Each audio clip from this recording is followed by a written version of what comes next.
forced nursing homes to take in infected patients. Have you heard of Steven Crowder? He now has the largest independent news channel on YouTube. His viewers like his politically incorrect jokes. Every time someone joins Mug Club, Muhammad gets accosted in hell, as an angel gets its wings. He also goes to college campuses and debates students, unedited. Saying that somebody using improper pronouns is an act of violence against someone, I just disagree. This video alone got 40 million views. I would hate to see it's not disrespectful. And sometimes Crowder does investigative journalism. Accumulated voter data from government websites, okay? We checked if the addresses were deliverable. He discovered that some Nevada voters listed fake addresses. Here's a quick snapshot collage, so you can just see boom, boom, boom, boom.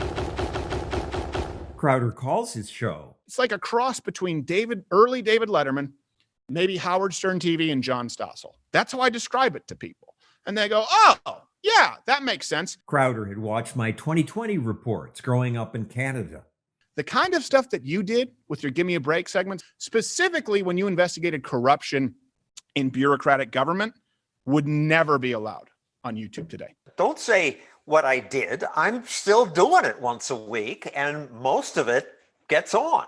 Okay, well then I stand corrected. You're still doing like government corruption. Yeah, in a way, I'm annoyed with you because I research things and I interview the other side, and I'm reaching a lot of people, millions. And you're just doing comedy, and you reach twice as many people.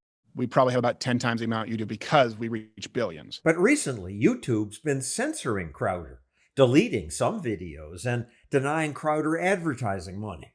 You got demonetized. What's that mean? Means I can make $0 on YouTube. Why did YouTube restrict him? Partly because he revealed those fake addresses. I call that good reporting.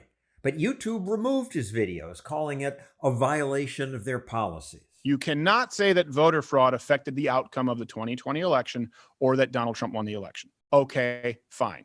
Got it. I didn't say that. What do you mean by saying fine? It's not fine. We ought to be able to talk about that. I think someone should be able to say that lizard people stole the election. I think people should be able to say whatever they want. YouTube never disputed the accuracy of Crowder's report. They just deleted it. YouTube policy does ban false claims that fraud changed the outcome of any presidential election.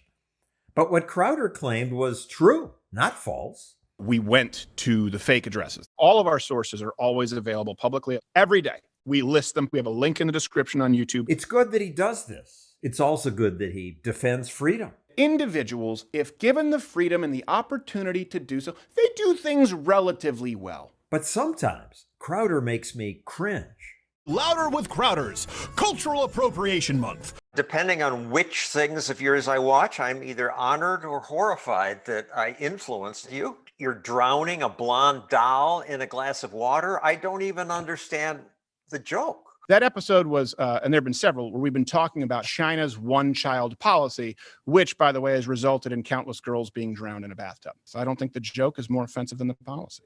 I shouldn't have to justify every joke that I make. The one that got you in trouble recently is your comments about $5 billion going to farmers of color. Most happy about the new policy, these people. I'm gonna buy a plow, man. I'm gonna plant that corn. Go get a John Deere. Barack Obama, mother, I'm the president of plowing that head. Other media jumped on him for that. So much racism to unpack there. Yeah, that was a joke. Then we go into an impression of hipsters in Detroit and Detroit African Americans living out on farms. It's a fish out of water tale. It's funny. But the way you did it was mean, nasty. I don't blame YouTube for saying, I don't want this on our channel. No, I thought you had a better sense of humor than that. They're protecting their reputation. That's what they say. Crowder points out that YouTube's inconsistent about what they censor. They haven't demonetized this music video. And Lil Nas X is being sodomized by Satan. And not only is that monetized, but it's deemed child-friendly. That video is still up on YouTube, available for kids. I am not offended at all, right? I get shock rock, but that is child-friendly on YouTube. While YouTube gives Lil Nas X wide distribution, it restricts conservative and libertarian commentary, even Ezra Levant's thoughtful work, and the Epoch Times, and me. This video, in which Larry Elder argued that racism has never been more insignificant a factor in one's success, was labeled hateful content. YouTube demonetized it and probably showed it to fewer people. And why? What's their motivation? Well, I think there's an ideological motivation beyond a profit motivation at this point. Crowder's now suing big tech companies for breaking their terms of service by treating conservatives like him differently from leftists. I am unapologetic, especially in the face of the biggest corporations in the world trying to ensure that independent voices, yourself included, John, and now they say to YouTube, well, we don't want them on the platform. Listen, don't have to like what I say, but I think at the end of the day, you'll be glad that there's someone there doing it. I'm glad he's out there doing that. And if you're glad that I'm here doing this, please click that button. Big tech companies can demonetize us, but they can't stop you.